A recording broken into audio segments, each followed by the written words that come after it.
Okay.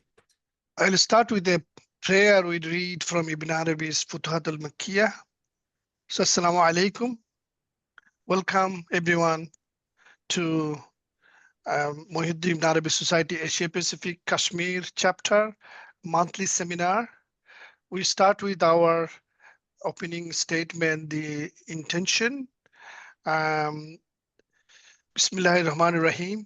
We empty our hearts of reflective thinking and we sit together with the real Al-Haq in remembrance on the carpet of spiritual courtesy, adab, attentiveness, muraqabah, and presence, qudur, and readiness to receive whatever comes to us from him, so that it is the real Al-Haq who takes charge of our instruction by way of unveiling and realization.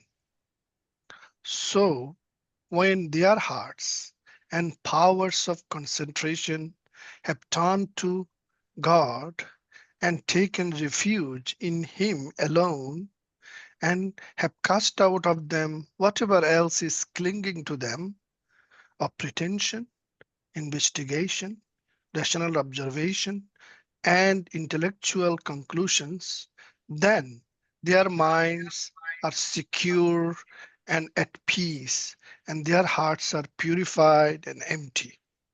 When this state of preparedness is in them, the real reveals himself to them as the teacher. And this witnessing informs them of the meanings of these reports and words in a single outpouring. Futuhatul Makkiyah, Book 1.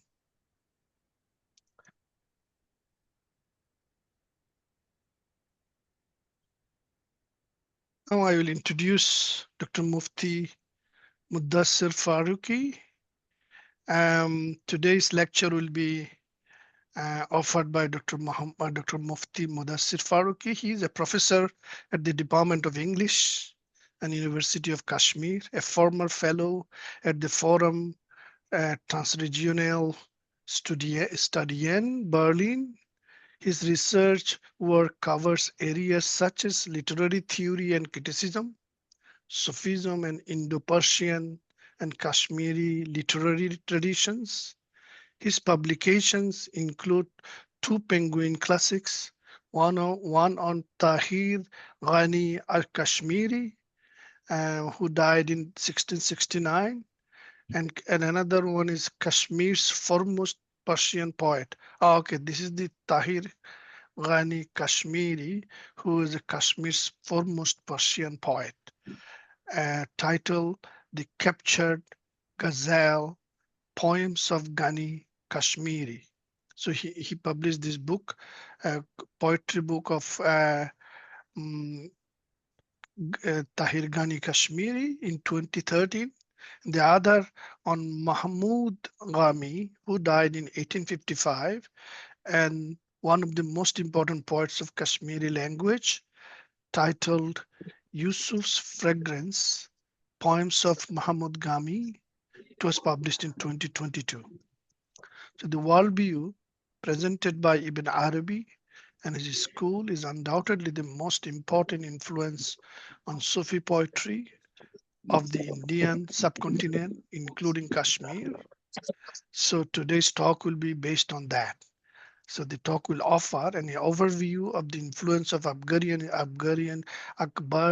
school on the Sufi poets of Kashmir from 15th century onwards, covering both Persian and Kashmiri languages. So I invite now to the lectern Dr. Mufti Mudasir, Professor Mudasir. Floor is on you to you now. Welcome, Thank please. you, Dr. Noor Alam. Am I audible? Yes, Alhamdulillah, Okay. all good. Okay, so the screen is also visible to the viewers. To the viewers, yes. Okay. So thank you very much for having me today. on this Muhyiddin Ibn Arabi Society monthly feature. It was some months ago that Frank contacted me, and he asked that I should give a lecture on Ibn Arabi.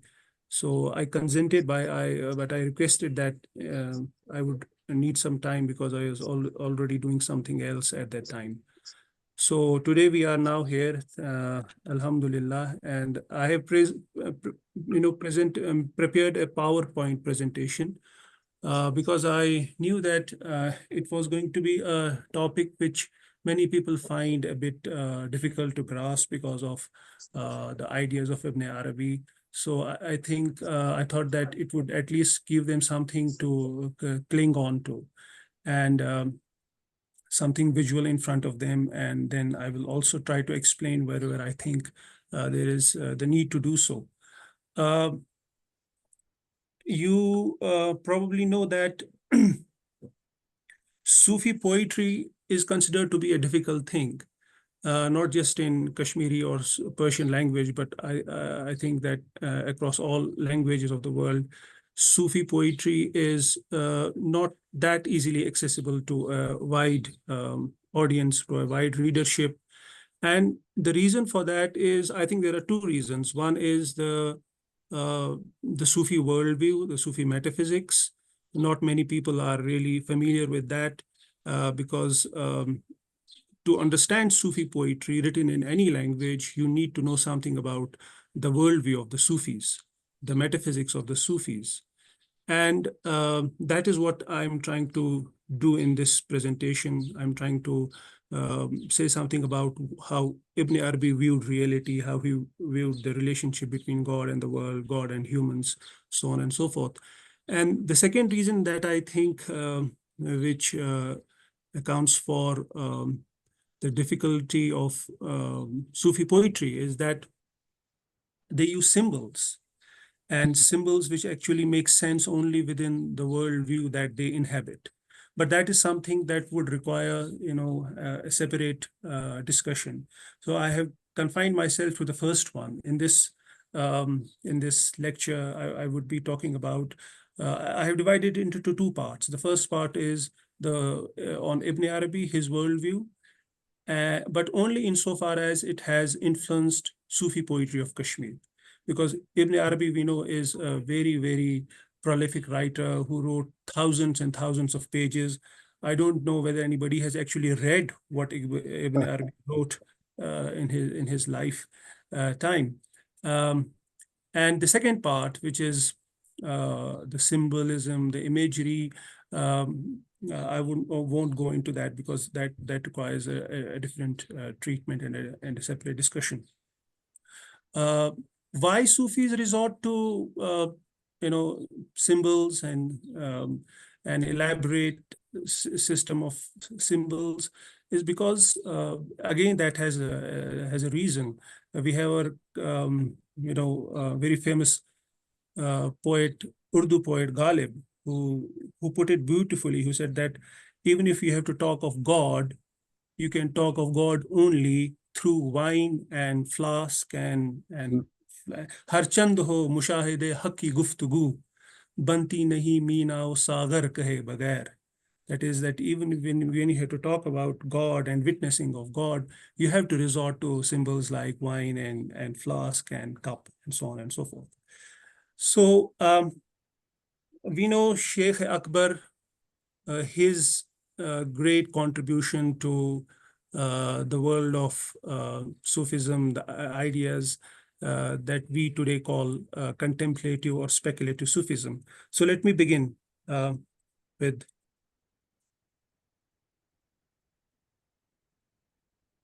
Okay, the slide is not moving.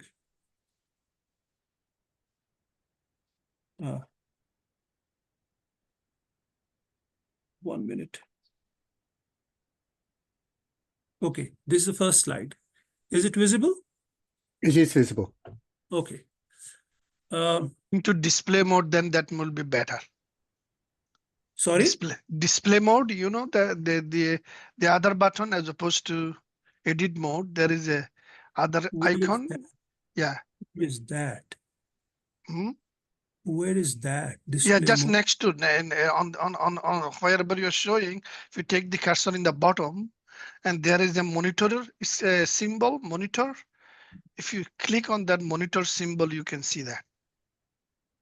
Monitor symbol on the. Yeah, in the box, you know that PowerPoint slide next to it's showing Okay, PowerPoint 86%. Yeah, point is yeah, above. yeah. In the bottom, you know, in the bottom line, you know, slide 2 of 52 in the bottom left, and on the There is bottom one right. there is one called slide control.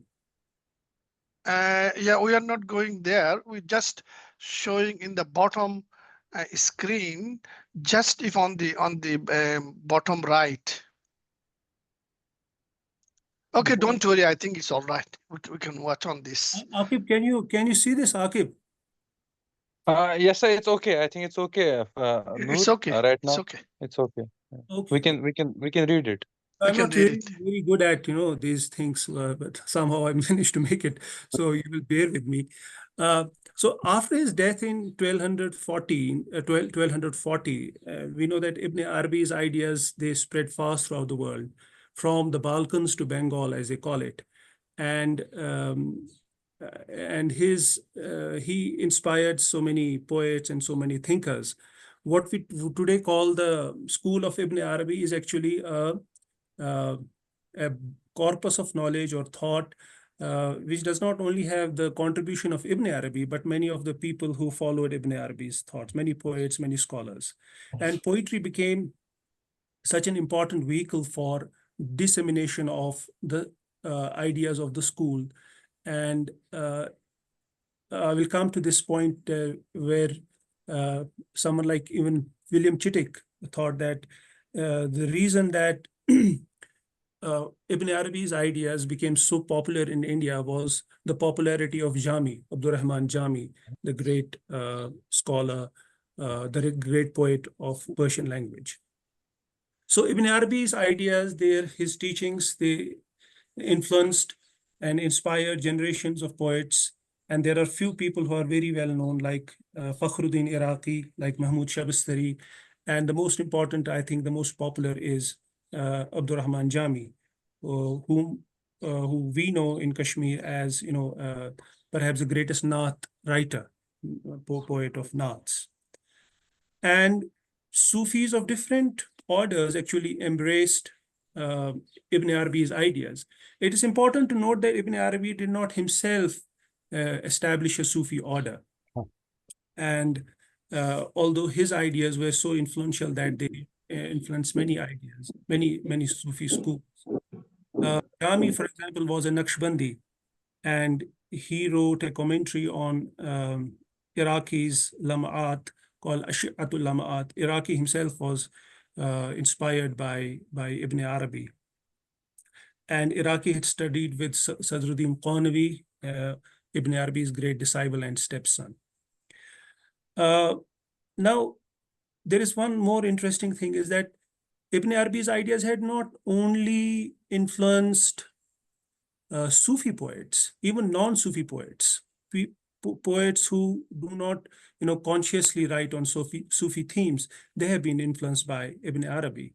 And again, I can give you the example of Ghalib, who, although ostensibly not a practicing Sufi, not belonging to any Sufi order, but his poetry is actually informed by Sufi ideas. गर गर गर्च तुझ बिन जब कि तुझ बिन कुछ नहीं मौजूद फिर ये हंगामा ए खुदा क्या है.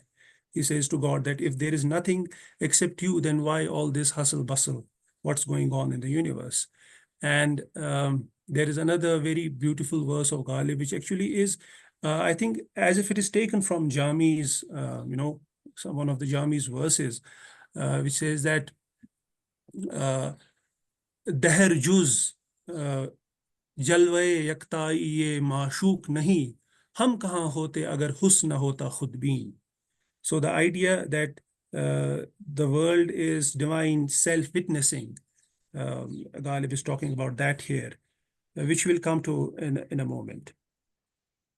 So Ibn Arabi's most influential ideas are Wahdatul Wujud, although he did not himself use this term, but it became popular after him.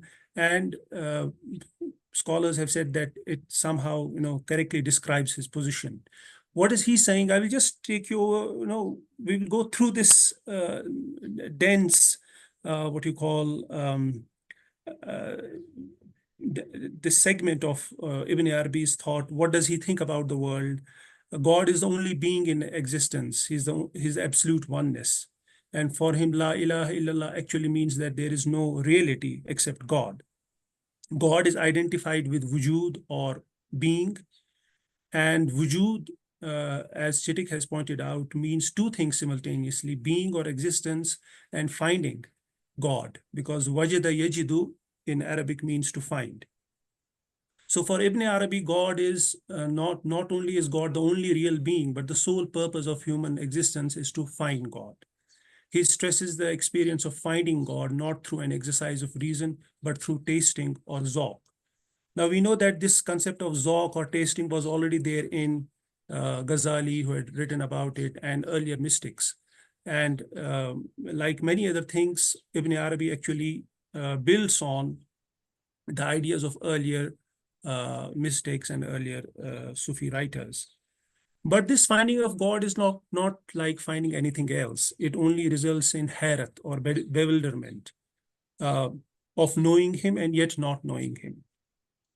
So Ibn Arabi's Wahdatul Wujud or oneness or unity of existence, whatever you choose to call it, it somehow means that universe is somehow drowned in God. And therefore plurality is an illusion, like a ray passing through glass. It is refracted and the ray of light seems, different colors, but actually it is just one ray of light. And for centuries, scholars have debated which expression best fits Ibn Arabi's system. I think this one, all is not God, rather all is in God, who is above all.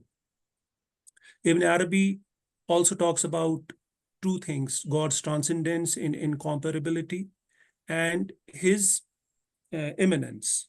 We will come to this point, transcendence and immanence, in a moment. So God's transcendence and incomparability demand that he is infinitely beyond every limitation that defines other things. So the universe for Ibn Arabi, as people who have read Ibn Arabi, know that for him, it is a manifestation of God's self-disclosure, tajalliyat. Universe is a theophany. And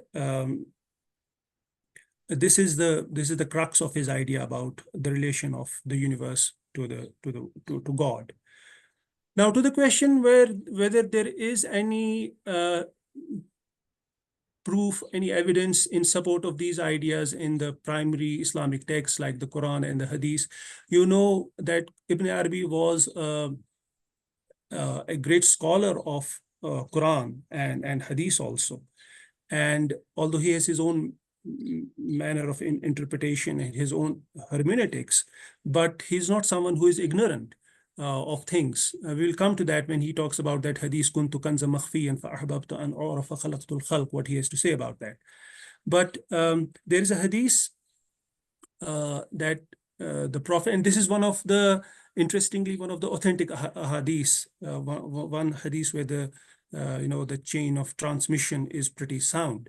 Unlike some other hadiths that Sufis are, want to use, and they invoke those hadiths, which muhaddithin usually do not accept as authentic. So there is a hadith which says that if you did not sin, then God would remove you from the planet Earth, and he would bring a new generation who would sin, and then they would seek forgiveness, and God would forgive them. لو لم تذنبوا لذهب الله بكم ولجاء بقوم يذنبون فيستغفرون فيغفر لهم. Now, scholars of hadith would say that this actually shows that, if you read explanations of this hadith, they would say that it actually means that people should not despair of God's mercy. لا ينبغي للعبد, one of the muhaddithin said, لا ينبغي للعبد أن ييئس من روح الله.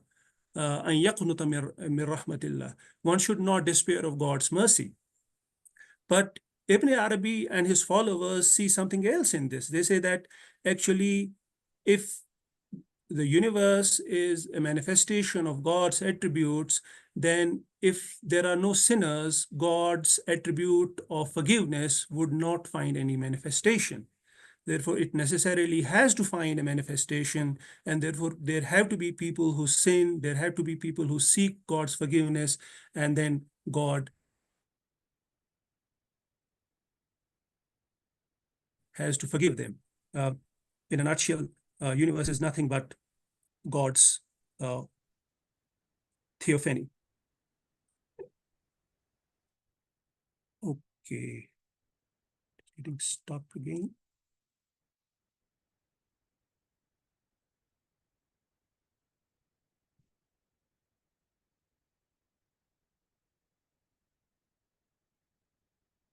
A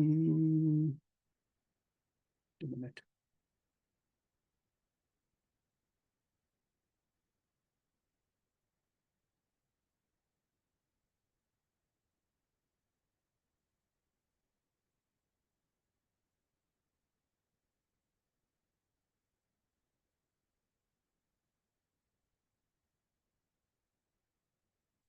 Click the escape button, Mr. Can you click the escape button?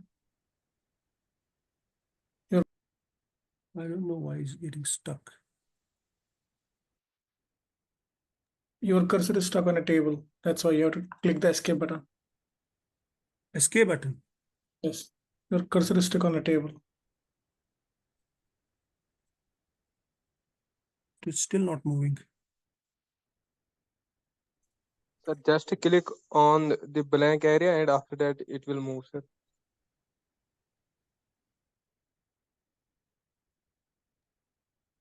Oh.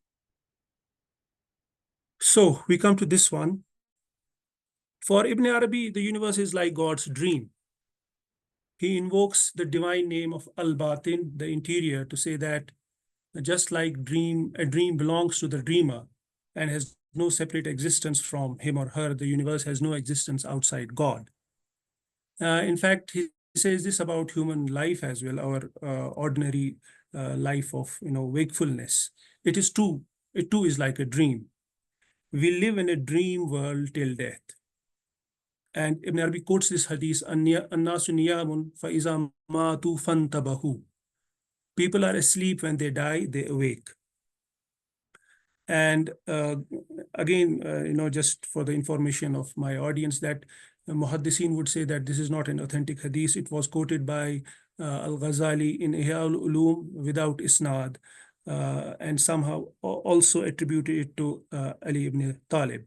But this has a significance for Ibn Arabi, because he would talk a lot in Futuhat about this world and the next world, and how death is the real awakening. Maybe we come to that in a moment. So this is divine transcendence and immanence. God's essence is unknowable. His Zat is unknowable. Yet he reveals himself, though only partly, through the universe, scriptures, and humans themselves. Reason can only tell us what God is not. But imagination, which is khayal, can grasp God's self-disclosure. And as we know that Ibn Arabi calls it kashf, or unveiling. And it is important for him to, he stresses this point, that we have to learn to balance God's tashbih with tanzih. That is God's comparability with his incomparability, his transcendence with his immanence. And he says that just like we need two eyes to see properly, we need a balance between tashbih and tanzih. So what are we? Ibn Arabi says that he uses this hadith, this verse of the Quran, وَنَفَخْتُ فِيهِ مِنْ رُوحِي, and which says that when God created Adam, he breathed his spirit into Adam.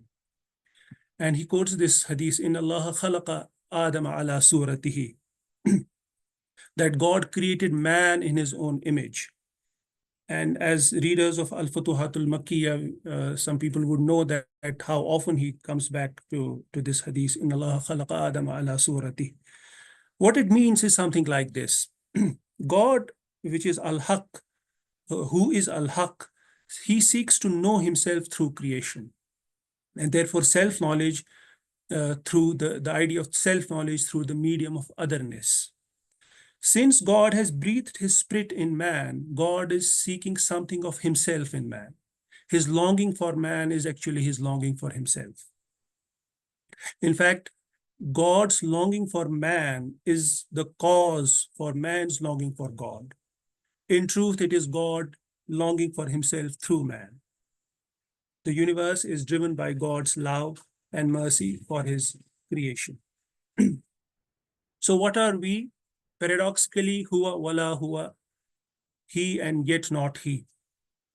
But Ibn Arabi also emphasizes this point, al-abdu abdun wa in taraqqa, wa rabbu rabbun wa in tanazzala. A servant is a servant, how much he might ascend, and God is God, how much he might descend. This clearly points out to a difference between God and man. And he also says that in his highest mystical experience, he said he realized that I am a sheer servant and there is nothing whatsoever of lordship in me. So all of us know God in ourselves and the world, but most of us do not know that we know. This Ibn Arabi actually explains at one place in Al-Futuhat, when he talks of that who are the true lovers of God, there are only two types of people, says Ibn Arabi, people who know God and people who do not know God. But people who do not actually know God, when they die, they realize that what they have been loving was actually God with a different name. So that would be that point where people would really come to know who they are. فَكَشَفْنَا عَنْكَ غِطَاءَكَ فَبَصَرُكَ الْيَوْمَ حَدِيدٌ, as the Quran says, and Ibn Arabi, I think, quotes this verse, that we have removed the veil from your eyes, and now your sharp is sight. Your sight, your sight is very sharp. You can now see. You are now gifted with a penetrating sight, which you did not have when you were alive. So how is God and beauty, how are they related in this, in Akbarian school? God's love brought the world into existence from non-existence. Wujud is in itself the hidden treasure that loves to be known. And so often Ibn Arabi, and after him, almost all Sufi poets of Kashmir I have read, they at one point or the other refer to this hadith, kuntu kanzan makhfiyan fa'ahbabtu an uraf fakhalaqtul khalq, that I was a hidden treasure, I desired to be known, therefore I created the universe. Sorry, Ustad, the sharing screen disappeared. Is it how you wanted? Oh no. Screen sharing gone, so if you can share it back. Oh. Noor, I can see it. Screen Yeah. sharing. I think Noor, we can see it. Maybe Oh, there okay, is so some. maybe I have to check then. Oh. Okay, please go on. So Akib, can you see this love and beauty in Akbarian school? Yes, sir, we can see it. Please carry on. Oh, okay. So yes, I said that this was an oft-quoted hadith in Sufi poetry, Sufi literature, because this is the cornerstone of how Sufis view things, how they see the relationship between the divine and the creation. And now an interesting thing here is, which I find fascinating, that Ibn Arabi knows that this is not a hadith, because scholars of hadith would say this is a later day forgery. But what he says is that it is still the saying of the Prophet, and it was revealed to me through Kashf.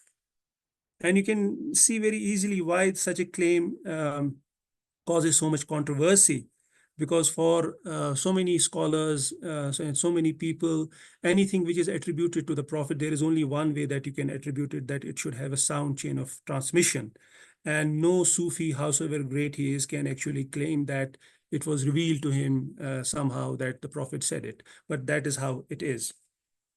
We move on. Love is an inherent attribute of wujud. Ibn Arabi says that divine love derives from God's names Jamil and Noor.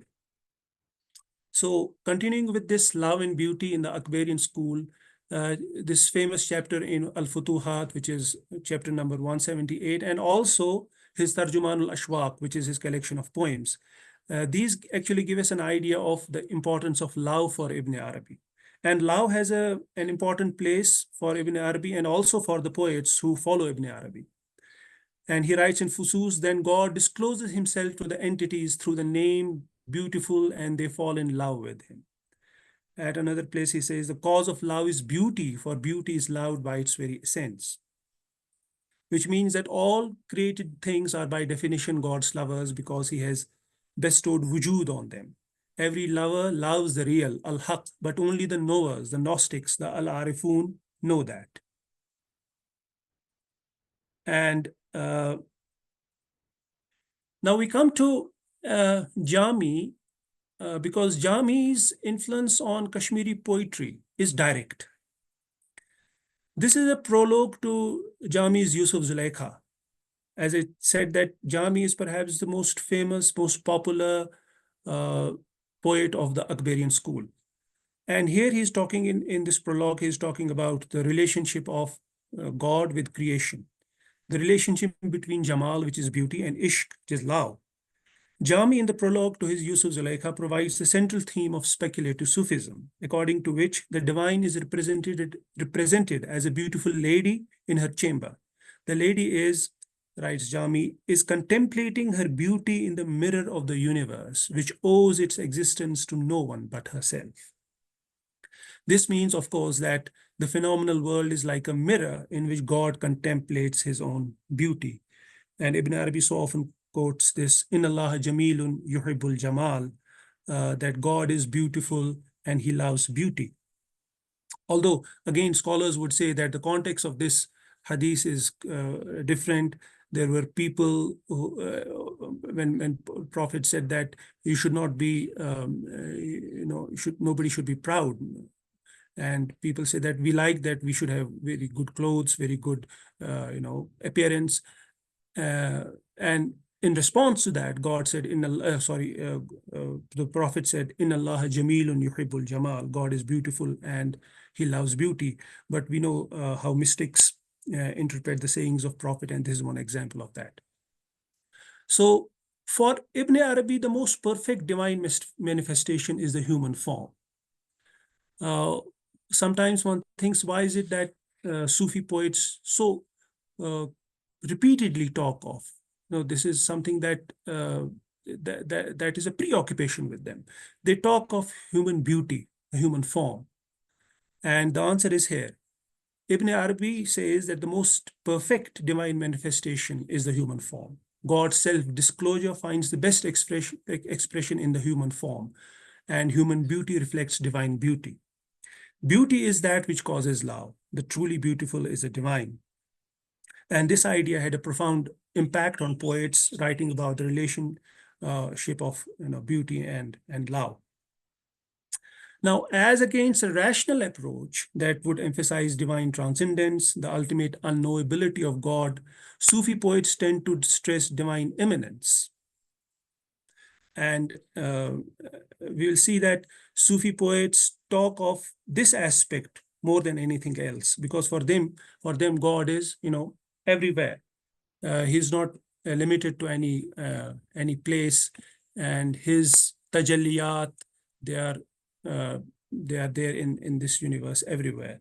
So this immanence actually finds a lot of treatment in Sufi poetry. Now, this is primarily because for Sufis, love is the most powerful way to approach God, to develop a relation with him. A completely transcendent God cannot be loved.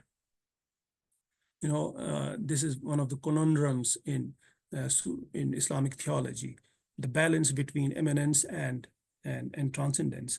I was reminded of Abul Kalam Azad, who in his Gubar-e-Khatir writes about this problem of how this plays on the mind of a believer. In fact, all mankind, they're seeking something which they can see and touch, And in classical Islamic explanations, we have the, this discussion that how this desire for immanence is perhaps at the root of polytheism, but we will not go into that. Now, to see God wherever you look presupposes his immanence. Aynama tuwallu fasamma wajhullah. Wherever you look, there is a face of God. But it is not pantheism, because Ibn Arabi is quick to add that he is everywhere and yet he is nowhere. Now, love and beauty in Sufi poetry. This is a very famous Sufi saying that al-majazu qantaratul haqiqa. The metaphorical or the allegorical or the apparent is a bridge to the real. The reason why beauty in its human form is celebrated in Sufi poetry, because human form evokes love. And this is also one of the fascinating aspects of Sufi poetry, that there is a ambiguity, a sacred profane ambiguity, and the paradox of eroticism. This paradox of eroticism is itself a fascinating chapter in Sufi poetry, that they talk of God in terms of human beauty, female beauty, and they talk of wine for divine intoxication, the intoxication of lovers, and so on and so forth. A classic example is the reception of Hafiz. Why was Hafiz, who very explicitly celebrated wine and beauty, female beauty, why was he such a favorite with Sufi poets, and how did they read him? There is a whole corpus of literature on that. Now, Ibn Arabi first wrote his Tarjuman al-Ashfaq, and then later on he added a commentary on that. And he explained this point, trying to say that on the surface, he celebrates his love for Nizam. Nizam was a girl, a beautiful girl he saw during his stay in Mecca. But actually, he is celebrating the divine. His love for Nizam serves as a metaphor for the love of God. And so often Ibn Arabi talks about female beauty, feminine beauty. It has a special spiritual significance for him. It becomes a vehicle for witnessing divine beauty. And he also quotes some ahadith in this respect to illustrate his point. Now we come to this point, the station of the Prophet Muhammad. I'm going through very fast because I don't have time to explain things. Prophet Muhammad sallallahu alaihi wasallam is the most perfect embodiment of God's self-disclosure. And in a moment, we will see how this occupies a central place in Sufi poetry. He calls Muhammad's mirror the best mirror in which God's self-closure can be seen. The term he uses, Haqiqat-e Muhammadi, Muhammadan reality, to describe the receptive active entity, the medial between God and the rest of the creation. Historical Muhammad, who lived in Arabia in 7th century, was only a manifestation of Haqiqat-e Muhammadi, Muhammadan reality. And as I said, that no Sufi poet writing in Kashmiri language misses this point. They have written Miraj Namas and they have written Naats, and they talk of this Muhammadan reality in one way or the other. The importance of the Prophet's Miraj for Ibn Arabi, the highest experience possible for a man. In fact, Ibn Arabi and many Sufis provide accounts of their own visions, which bear striking resemblance to the Miraj. Miraj for Sufis is something they have to actualize in their lives. Now, having seen this as a background to what kind of themes we can expect in Kashmiri Sufi poetry, let us come to Kashmir. Sufis and Islam in Kashmir. Now we know that in 14th century, Islam was introduced on a large scale by Sufis from Central Asia and Persia. But Islam had actually arrived in Kashmir much before that. There's an interesting reference in Louis Massenon's The Passion of Hallaj, where he says that Hallaj visited Kashmir in 1895. This is in Louis Massenon's book. And in 1320, Rinchand the king of Kashmir, he converted to Islam through a Soharwardi Sufi called Bulbul Shah. And we can imagine that how the contribution of a Sufi in converting the king how that actually makes a place in people's imagination, and how it makes them respect and such Sufis. And there are stories about in hagiographies and histories how that happened. Now that started, that led to the influx of Sufis during the Muslim Sultanate from 1339 to 1556. The two orders which were most important were Suharwardis and Kubravis. There were other orders as well, but these two were very influential, and there is also material available on how Ibn Arabi had influenced both these Sufi silsilas.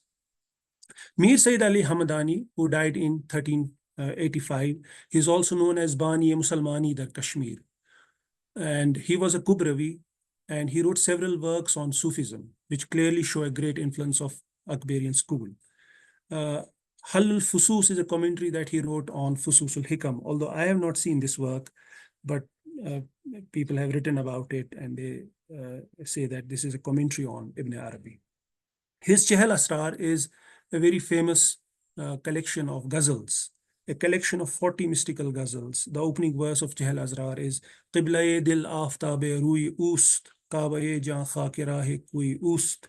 His sunny face is the Qibla of my heart, and the dust of his street is the Kaaba of my soul. And then we come to Sheikh Nuruddin Wali. He's the first Kashmiri poet, Rishi poet, and he's very famous. In fact, the most famous Kashmiri poet still. And his poetry is dominated by ideas like Sharia, following of Sharia, cultivating virtues such as patience, austerity, self-discipline. Purely mystical verses are very few. There are few verses like, oh God, people worship you because they want heaven and hell. Who would come to you for your own sake, which is reminiscent of Rabia Basri's famous words. So the dominant theme in Nund Rishi is the ascetic rather than the mystical. Now, we won't go into this because I'm not left with much time. He does talk of Kunir sometimes. Kunir boza kunino rozak, em kunran kuta dud jalao. Akalte fikir tor kutsoza, kemi mali hukchat sudarya. If you know oneness, you will be effaced. How manifest is this oneness? Reason and wisdom have no access there. Who, friend, could drink from that sea? But I'm of the opinion that this need not necessarily mean oneness as in Ibn Arabi's thought. There is another verse, La ilaha illa sahi kurum wahi kurum panun pan, wujud travit mojud rutum, telibuvotusla makan. There is no God. I perfected, there is no God but God, and made myself like the revelation itself. Being I left to realize the presence, thus I reached the realm of spacelessness. I find this intriguing because he uses the words wujud and mawjud. He says, I left wujud and realized mawjud, the terms that Ibn Arabi often uses, but he commonly employs the term mawjud for all existing things. Perhaps Nuruddin Rishi means that I didn't search for the unknowable essence of God and found God in the phenomenal world.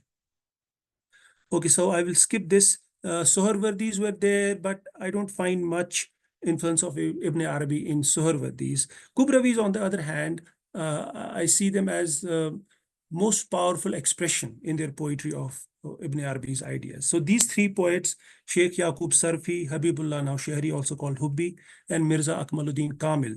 These are the three great Kubravi poets in whose poetry is actually, every line speaks of these ideas of Ibn Arabi.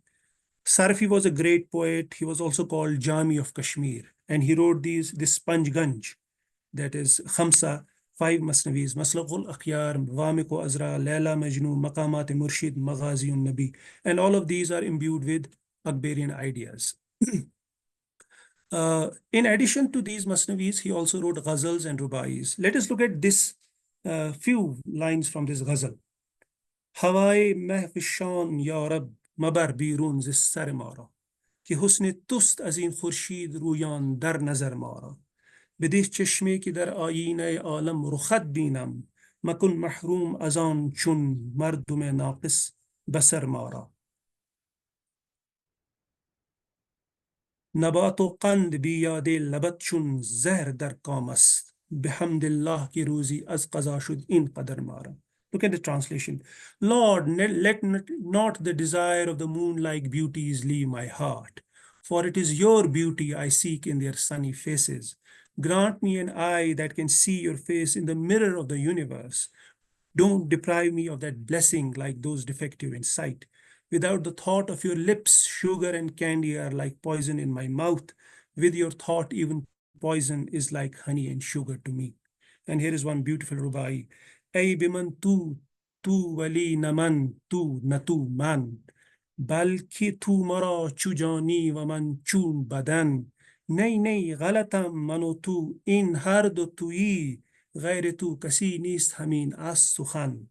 O you who are me when with me, though I am not you nor you me. Rather, you are like my soul, I like the body. No, no, I am wrong. I and you are both you. There is none beside you, that is all. And Hubbi also mainly wrote in Persian, but he has left some Kashmiri poems as well. There's a famous one which uses this Yar Gaso Divaye, Kuntu Kanzan Awe, and all that. And it's filled with these, ideas of Akbarian school.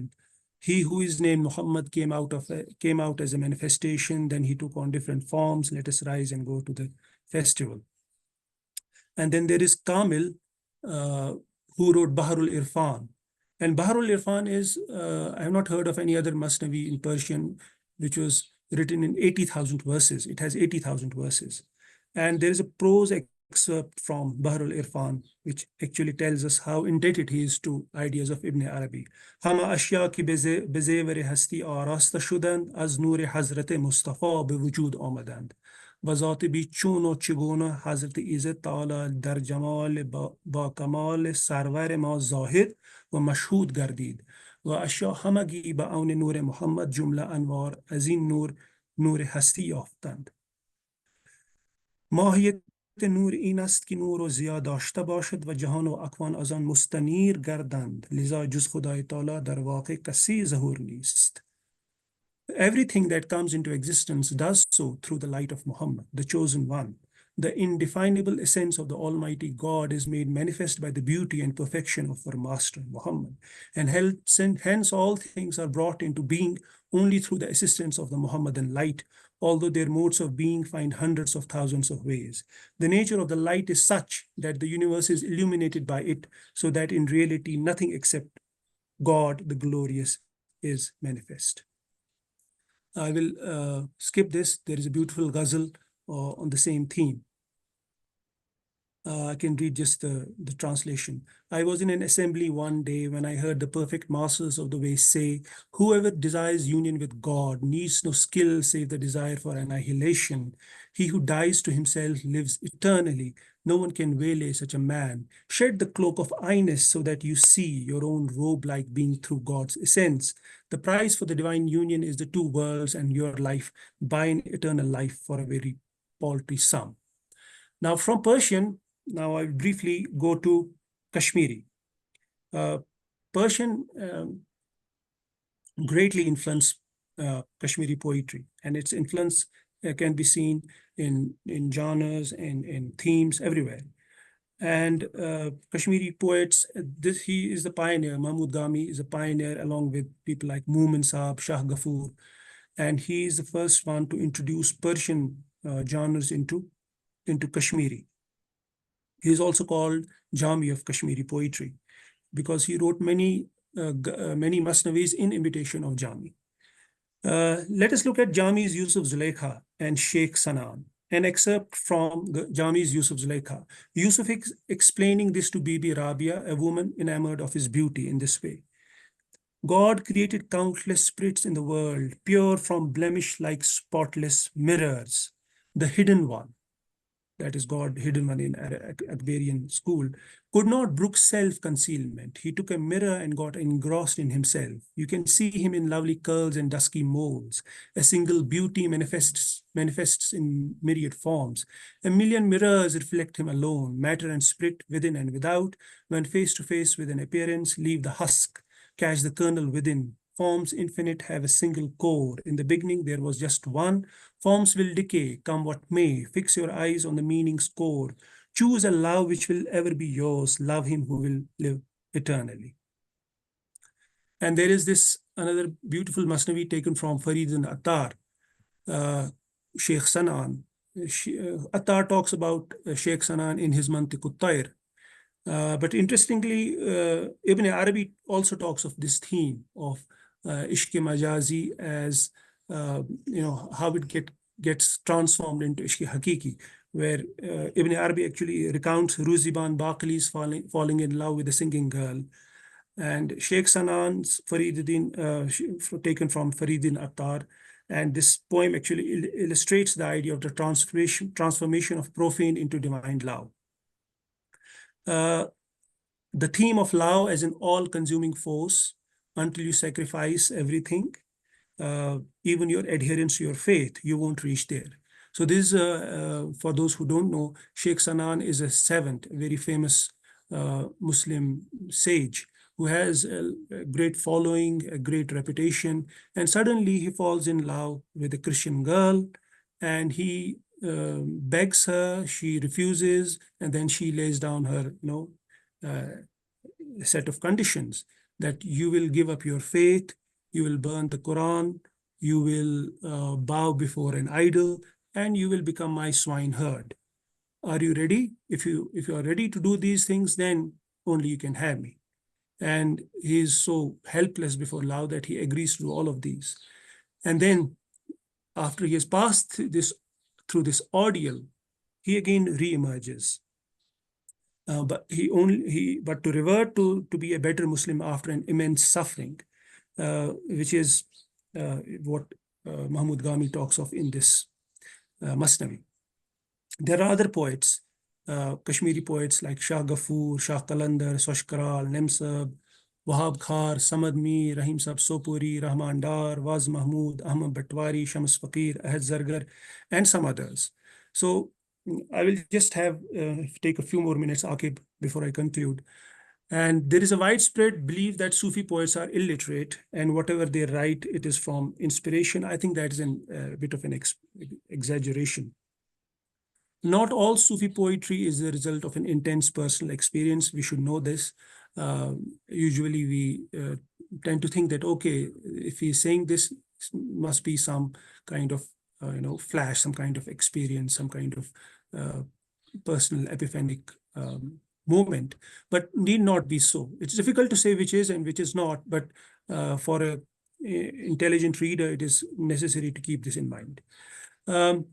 It is clear that not all of these Sufis whom I have just named, they were not all very well educated, and their poetry reveals different levels of engagement with ideas. Almost all of them belong to a low social class with little opportunities of formal education. In most cases, their verses reveal just a smattering of Persian and Arabic. And not all are equally good practitioners of the art of poetry. Some show a better grasp of the craft than others. Now, this is my understanding. I think Ibn Arabi's influence on Kashmiri Sufi poetry, especially in 18th century onwards, late 18th century onwards, is indirect and anonymous, because it's very unlikely that they could read Ibn Arabi or other scholars of his tradition. And they were, of course, exposed to some Persian poetry, and they had their majalis, their mahfils, and they almost certainly picked these ideas from their mentors, learned men, other fellows in the assemblies of Sama and Zikr. Now, what are the main characteristics of Kashmiri Sufi poetry of 19th and 20th century? A lovelorn speaker yearning for union with the divine, an all-pervasive oneness, kuner, love as an all-pervasive force in the universe, and an engagement with the immanent, transcendent dynamic, And references to Sufi cosmological allusions like creation of the world from the divine or Muhammadan light, references to the pen which wrote everything, human destinies, the ocean of oneness, the creation of Adam, so on and so forth. And then use of symbols, mainly borrowed from Persian, but some typical to Kashmiri as well.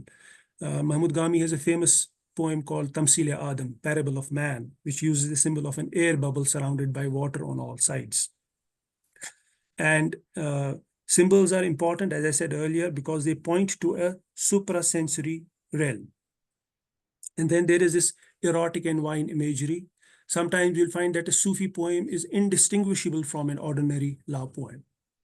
And find two strands in Kashmiri poetry, which are not always separate. One is Eros-oriented, the other is Nomos-oriented. Now, this is something that has already been discussed with reference to Persian poetry by people like Animir Shimel, and one can find resonance of that in Kashmiri poetry as well. The idea is to negate the self, to negate I-ness, which is the first condition of the path. If there is one figure who is repeatedly invoked in Kashmiri Sufi poetry, it is Mansur Hallaj. Anal Haq. This Ana is, it's like ubiquitous in Kashmiri poetry. And then finally, it is love of the Prophet Muhammad, sallallahu alaihi wasallam, conceived in the Akbarian manner. So I will give a few examples to show that how these themes are treated by Sufi poets. The theme of, for example, this oneness or divine self-witnessing or immanence. Mumin wrote, Kashmiri Mantiqut Tahir, Koshur Mantiqut Tahir, and this is the beginning of that Masnavi. Praise be to him who is the eternal king, who is the beginning of all beginnings and ends. Look closely, he is the maker of all that is, within and without, above and below, only he is. He has torn the veil and reveals himself everywhere, saying, I was a hidden treasure. Love made him pierce through the veil. Look again, nothing around you is unfamiliar. The veil being torn, he is manifest and ever with you. He is Yusuf and he is in the chamber, which is a reference to Zulaikha. On the shop of oneness, all will become one. There is another poem which says, become one with duality and know your true self through yourself. Love sprang and blew like a breeze, putting on the apparel of clay, colorless itself. They often talk of God as, a being without a color. Berang, they call him Berang. Colorless itself, it donned myriad colors. Know your true self through self. Okay, we are now coming to the conclusion. Swachkral would say, Aksat bebo ganzar maba, haba yushi gumanai, which means that don't count yourself one and me two. Duality is an illusion. Wahab Khar would say, Har rang ba rang wuchmai panai karith parav, panai panas ashik wuchmai panai kurum ikrar. He is the lover, he is the beloved. So this is who is, all the time witnessing himself. This is divine self-witnessing.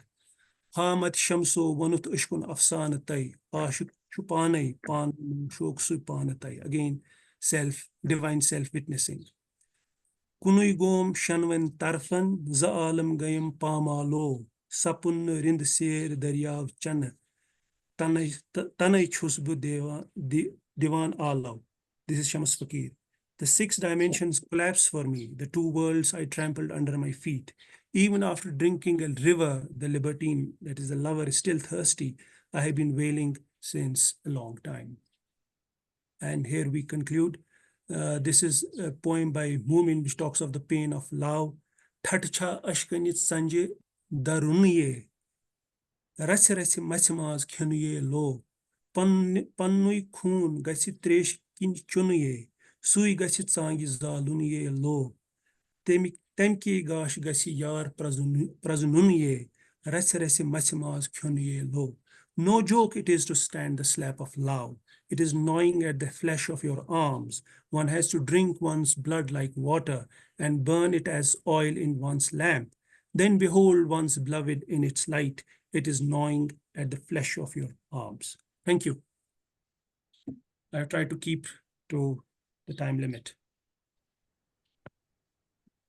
Yes, that's excellent. Many thanks for such a beautiful and such a resourceful presentation. It's full of knowledge and wisdom, and the way you have explained, really, it's so deep and so much in your such a fast-paced presentation. So many thanks for such a wonderful presentation. Now I invite the floor to to come up with some question and answer. You can raise hand, and I see Mark Temple raised his hand. So Mark, go for it. So can I request Dr. Mudasir to stop sharing then? Or I'm sharing.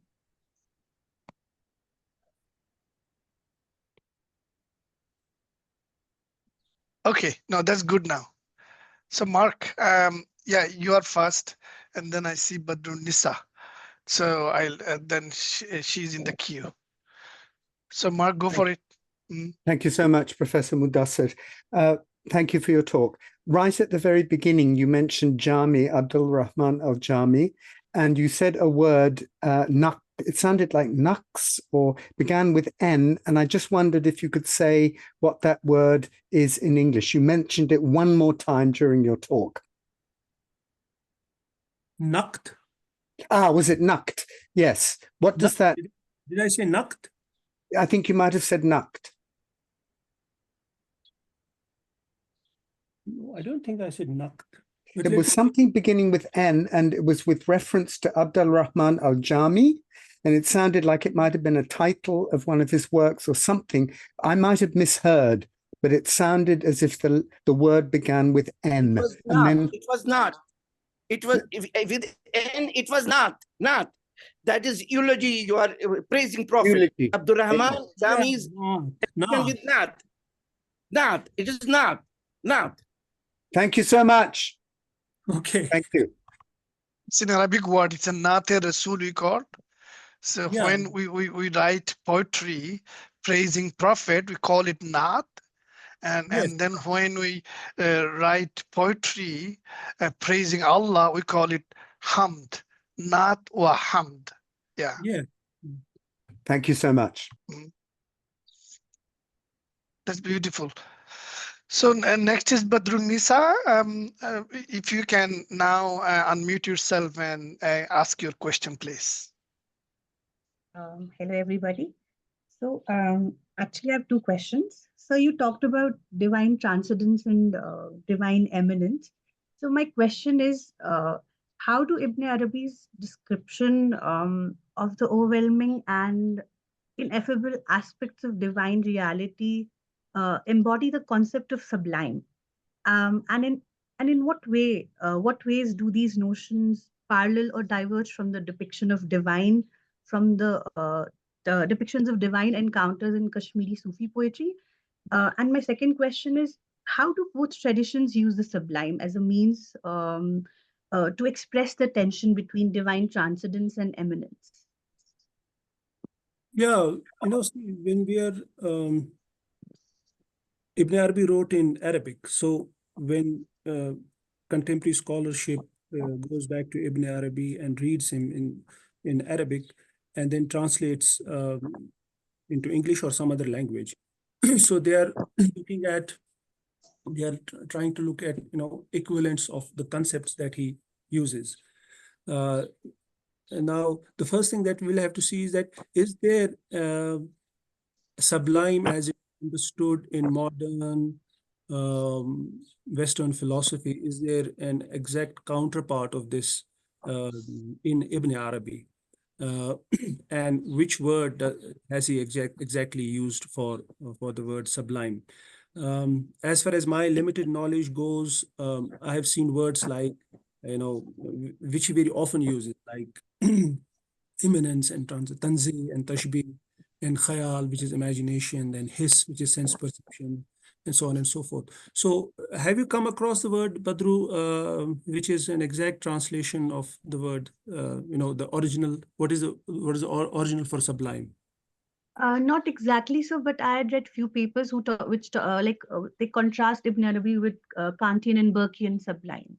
Like they talk Okay. about like Okay, yeah. so I must confess that I have not gone through this particular aspect of Ibn Arabi. I don't know whether he actually uses a sublime and what actually is the word that he must have used in the original, which later on scholars have talked, translated as sublime.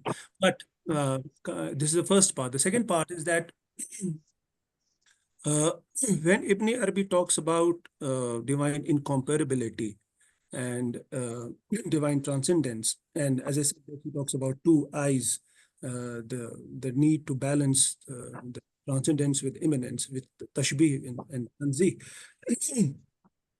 uh, when he talks about Zat, he always talks about Zat as something which is unknowable, which can never be known, and yet who can only be known through his names and attributes. That's what the meaning of Tajaliyat is. So, like everything in the universe, everything has two aspects. One, like a symbol, for example, which has two aspects. One is the material, the phenomenal, and the other is what it points to, which is always material, non-physical, which is divine and transcendental. So I think somehow sublime, the idea of sublime would be related to that. Maybe it is also related to the idea of barzakh or isthmus, or the dividing line between the two, which Ibn Arabi so often invokes. As far as your second question is concerned, the difference between Persian and Kashmiri Sufi poetry, as far as this particular aspect is concerned, yes, I think one difference is very obvious. People who wrote in Persian, they inhabited a much larger world. I mean, imaginatively, they were well-read people, they were scholars. The three people that I have talked about, especially Sarfi and Baharul Irfan, writer Kamil, they were very, not only good poets, but they were also very good scholars of the tradition. And therefore, I'm reminded of Abul Fazl. Abul Fazl, writing during the time of Akbar, he was a contemporary of Sarfi. He writes about Sarfi, that Sarfi is one of the best scholars of Ibn Arabi at the present time. So Sarfi, look at Sarfi, how well read he was and what a great scholar he was. And then you also find people writing in Kashmiri in 19th and 20th century who did not have that exposure at all. So that actually shows itself in their poetry, how they treat these ideas. Kashmiri Sufi poetry more or less is, there is more or less an intellectual dynamics is going on, because their their scope seems to be limited, and the themes seem to be a few which are often repeated. More often than not, you will find that there is a repetition. The same thing is said. That's what makes critics say that there is there is monotony. There is not much diversity in Kashmiri Sufi poetry. This is one reason. Thank you. Okay, the next question is from Latif Dar. Latif, unmute yourself and go for it. Assalamu alaikum, dear sir.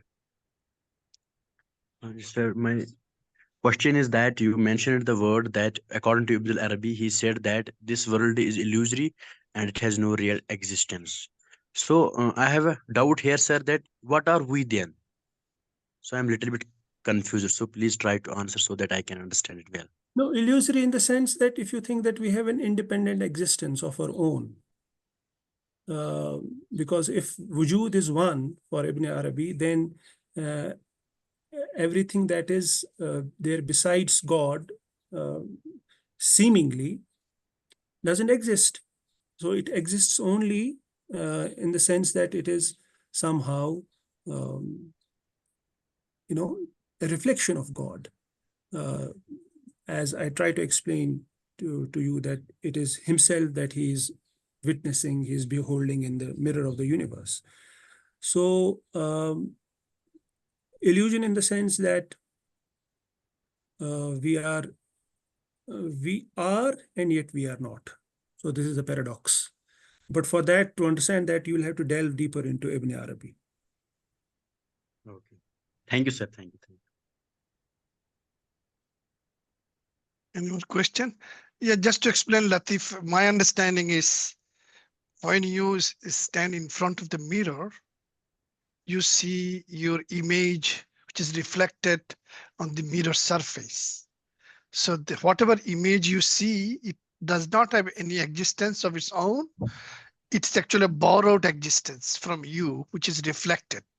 So Ibn Arabi uses quite a lot of metaphors to explain this: mirror, shadow, and various other examples. So, and of course, the universe itself is just the zahir, which is the image, but of course, simultaneously, he's batin as well. So that's how our understanding is. But of course, you need to understand metaphysical reality, how it is explained philosophically. Quite a lot of complex formulas are there. But if you want to understand, you need to study a little bit in that area, how the Innamal Hayat Dunya Mata'ul Gurur. It's a Quranic verse. It's not even Arabic words. It says that the Hayatul Dunya is basically enjoyment of delusion. And why Allah subhanahu wa ta'ala says it, there is so much research on it from Plato onward. Yeah, but there is so much philosophical description of all those things there. That's my take on it briefly. Thank you. Thank you, sir. Thank you very much. Okay, so now I see Mir Hanif or someone else wanted to talk, ask a question. Or can I ask? Yes, go ahead. It was such a pleasure to listen. I wanted to ask, can we classify almost all Sufis of Kashmir as Wujudis?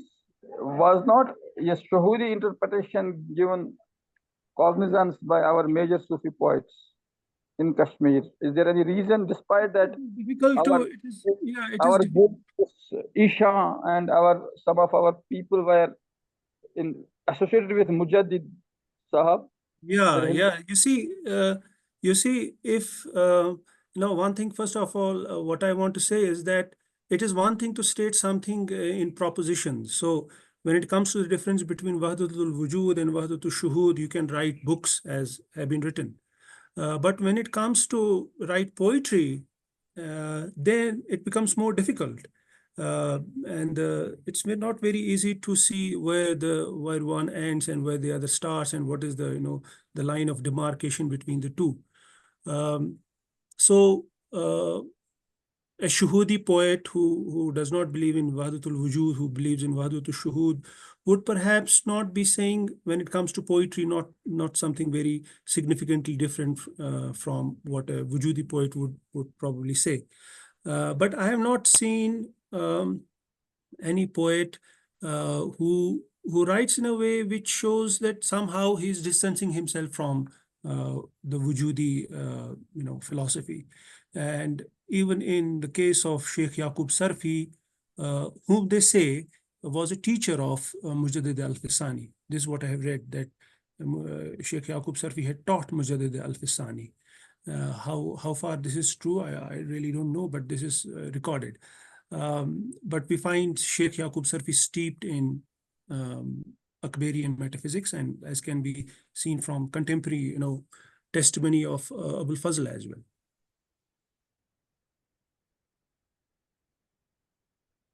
I hope this helps. Many thanks for that. Many thanks for that. I think my reading was that Shah Walillah Dehlavi already published that the Wujud and Shuhud, this both idea, they are almost same thing. It's a harmony. It's basically, if there is no Wujud, how can you do shuhud. First, you are declaring La ilaha illallah, which is the wujud. There is no God but God. Exists none but God. And then we say, Ashhadu an la ilaha illallah, that I witness that there is no God but God. So that's how some people understand it and makes it. But some other people say, wujud, realize, is part of Tawheed, which is part of Iman. And the shuhud is the experiential, witnessing, tasting, and feeling the presence of Allah is the shuhud. So there is an article written by William Shittig in Encyclopedia Islam. He details what Mujahid al-Basani says about shuhud. So yeah, in my presentation, I think last month I touched on it. If anyone interested, you can listen to that part which I covered there. So I think Asrar, you had a similar question. Does this answer your question, or you still want to ask this question? In the chat. I think it rightly answers the question. So I think if any other questions, Noor, we can take it. Or if somebody wants to comment, please come in and have a brief comment or a brief question, but related to the topic. That's very good. So anyone else have any other question or commentary? Aqib, do you want to have give any commentary on the overall presentation? No, I think someone, Bilal, wants to ask a question, maybe in the chat box. Bilal, Okay. I think. Okay, Bilal, floor is given to you, so you can ask the question. Unmute yourself, please.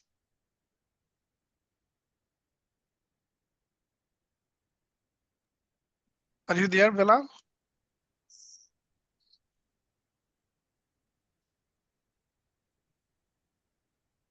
Can't see your hand though.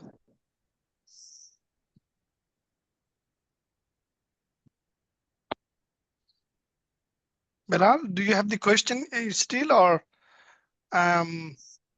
maybe he dropped out? I'm not sure. Am I audible, sir? Yeah, go ahead. Yes, we can hear you. I'm Shahbaz Akbari. Okay, yes, Shahbaz Akbari. Yes, go ahead. You can ask a question. My question is about wujud. If only Allah exists, then I say Allah exists. Others say Allah exists. We sayers, we callers, where are they? Who are they? That means we are zeros and we speak about one. When one is spoken about by zeros, what are zeros? So we are zeros. Yes. Okay. So my Yeah. question is then, one has subsets. Every set has a subset. We are subsets of that superset. If we are subsets, then we have that given wujud. Not our wujud, not our existence, but we are given wujud. So the wujud is then multiplied. It is not then single wujud, not on one wujud, but the subsets. In fact, we are subsets, but we have the wujud. And it is the given wujud, given by that wujud. Can we have an explanation about it? So in Arabian and Akbarian words. I think in Ibn Arabi does make it clear that God does confer wujud. He does confer wujud as an act of mercy on the creation. Act of mercy. Yes. Because wujud itself, existence itself, is nothing but an expression of God's love and God's mercy. And and as I try to explain that the basic idea in Ibn Arabi is that we realize things فَبَصَرُكَ الْيَوْمَ حَدِيدٌ, as Quran says, once the veil is lifted from our eyes. But it does not happen here. And he makes it clear that even the mystics who are stationed at the highest level of hal, of ecstasy, they will not have the same insight, the same understanding of things as any common man when he or she dies. Any common person, when they die, they go into the next world and the veil is removed, and there they find that what they had been loving was, they were just names, but actually the real love was for God. And in a way there would be, although he doesn't state it very clearly, but in a way, as Quran says, there will be remorse for a life which is not spent for God's sake. So wujud is there, but it is conferred on us, and Yes. it does not belong to us. So that's what Ibn Arabi would say. Thank you. Sir, in the domain of this particular topic, how does our poet Ahad Zargar says in Kashmiri, Wush Ahad Zargaran Don Kuniza. Wush Ahad Zargaran Don Kuniza. Ahad Zargar saw that these two have the same Zat. Yeah, English, that I know. Zat is one, essence is one. This is an oft-repeated theme in Sufi poetry. So I quoted Shosash Kral, who said that don't think that you are Yes. one. Another, basically, there is a unity that bonds us together. And, when Sufi poets talk of Mansur Hallaj, I said that Yes. he is all the time invoked by Sufi poets. Even from Sheikh al-Alam's time, you have references to Mansur Hallaj. But what was Mansur Hallaj is an al-Haq, and there are different interpretations. So the Sufis tend to say that, just like Rumi said, explaining Mansur Hallaj's experience, that it is like a piece of iron put in fire, which grows so hot, so red, that it becomes indistinguishable from the fire. So that was the experience of Mansur Hallaj, who could not see himself as a separate entity from God. So they talk about this oneness in that sense. So to begin with, there are not two. There is only one. It is only that this one seems like multiple. Yes, sir. Again, mathematically, 0 is not equal to 1. Never. But in mathematics, it is proved that any number, some fixed number, raised by 0, are equivalent to 1, or equal to 1. You would know So, it better that Ibn Arabi did not have much, to do with mathematics and sets and subsets. He was too speculative for this. Okay, thank you. Thank you, sir. Thank you, sir. I think, Noor, we are reaching towards an end. Maybe we Sir, could. can I ask one question? There's a question. Yes. Because please I'm be directly dealing with my students, and I am dealing with this Kashmiri literature in English translation. Mudasir sir knows that. Please go on. So, Please be. Please yes, go on. yes. Go ahead, I go have ahead, just one query. So that is how to simplify the Sufi, poetry, to a commoner, so that they can easily comprehend what actually the idea is behind their verses. No, it is very difficult to say how to simplify things. Because this is all the way it is complex, no? It is a complex body of knowledge. So I would suggest that you start with reading certain primers on Sufism. Right, sir. And give them names like, for example, William Chittick has written Sufism for beginners, I think. Just a minute, sir. I will write it down. I will give you names separately, Hanif Sahab, don't worry.